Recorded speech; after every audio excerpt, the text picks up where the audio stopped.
Hi guys, this is about the 5th time I've tried to make this video now. But this is a video response to the video Eugene TheBlueHour just made quite a while back about Apple being Big Brother. And I just thought that, you know, Eugene makes some very good points in his video, as he normally does, and I just wanted to make a video response to it. Because I'm sure let me turn that down a bit. I'm sure as all of you who watch my videos know, you know, I'm a big Apple enthusiast, and I've been kind of like bought into the whole thing, hook, line and sinker. But I make no apologies for that, because I love the Apple products that I have. I love the experience that I get when I'm using the products, so I've got no complaints with the company. Now, the point that Eugene makes in his video is that, you know, back when they made the advert where the girl's running along, she throws the hammer into the big massive screen, and there was 2 points made in that, or 2 kind of like points that Apple wanted to make in that video, but I'm not going to go into that because Eugene goes through that in his video, so check out his video before you watch mine, which would probably be a better idea. But what Eugene loosely goes over in his video is that, you know, back then Apple were kind of like very much against the whole Big Brother thing, whereas nowadays Eugene wonders if, you know, Apple, you know, they're not so much against the Big Brother thing so long as they're the Big Brother.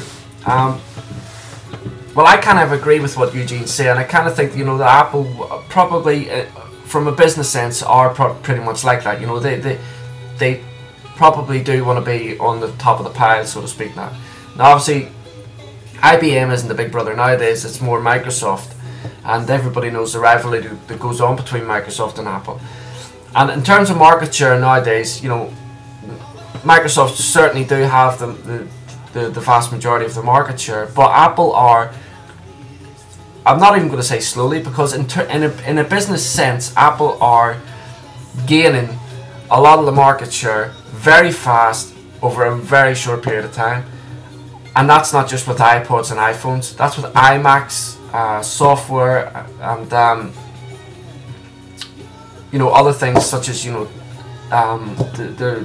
their laptop ranges and stuff like that. You know, they might come up with the odd flop every now and again, like maybe the Apple TV, but all in all, their products are capturing people's imagination more and more now. And yes, they're a lot more expensive than your run-of-the-mill average PC, but a lot of other people on YouTube have gone over that in terms of the OEM thing. But the way I see it is I agree with you. Like I said, I agree with Eugene in the terms of that I do think Apple are, you know, so long as they're the Big Brother, they're okay with it. And the way I compare that to is all of us nowadays, you know, all of us, we like to think that we're pretty grounded people. You know, we don't forget our roots and so forth and all the rest of it. And we always say, most of us will say in any case, if we became millionaires or we became really, really famous, you know, it wouldn't change us. We would still be exactly the same people. We'd still socialise in the same circles and stuff like that. And for the majority of people, that's bullshit. You know, because if somebody put a couple of $1 million or pounds into my account, I know I would change. You know, my lifestyle would change. My family would, you know, everything would change. Or if I became famous and was, you know, bringing in a lot of money and stuff like that, I would like to think that I could stay the same, but I don't think I would. I think I would change in some way, because unfortunately, money, like they say, money's the root of all evil, and unfortunately, it's pretty true. It's the same with the Apple. Apple, you know, were a pretty small company back then. They wanted to go up against the big cheese in the business, and after years and years and years of hard work and almost losing the business completely, they're now finding their foot in the market, and they are fierce competitors against Microsoft, who are obviously the Big Brother now. And you know, all the money and all the revenue and the market share and all that there, it is going to their head, just like it would go to anybody's head about becoming a millionaire, becoming famous. It is, and they are kind of like going kind of selling out on their philosophy. A lot of people like the philosophy. I mean, don't forget, when Steve Jobs and Steve Wozniak set up Apple, they were both two young kids who were of a pretty hippie-ish mindset, and they, you know, they brought that philosophy into their business plan and stuff. You know, people that they employed were didn't wear suits. They didn't want them wearing suits like IBM, and you know, their office layouts, they didn't have separate little pockets where people were just shoved into and made to work all day and stuff. It was open planned and what have you. So I do think it is a shame that maybe you know, it might look like they're selling out on their beliefs, their philosophies that they had back then, which was pretty idealistic if you think of it like that. But in today's society, you know, you can't afford to kind of, if you're running a business, as I'm sure a lot of you do, and you'll know this better than I do because I've never run a business, but you might set out with all the best intentions in the world, but best intentions aren't going to make you successful, and that's what it's all about. It's about being successful, and unfortunately being successful means money. And if you don't have any money, if you don't, you know, if you're not climbing up that revenue scale and stuff like that, you're not going to be successful, and you will just slide off the radar scale.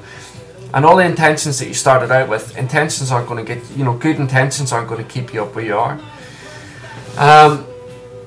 So it does seem like a little bit of a sellout, but in order for, you know, if we'll put it like this, if Apple stuck with their original morals and values that they had back then, but they remained a very, very small company, and their products had to be a lot more expensive in order for them to stay afloat, and their products, maybe, you know, they couldn't employ the kind of people that they employ now, because that takes money as well, and they were then knocking out less, you know, less of a decent product.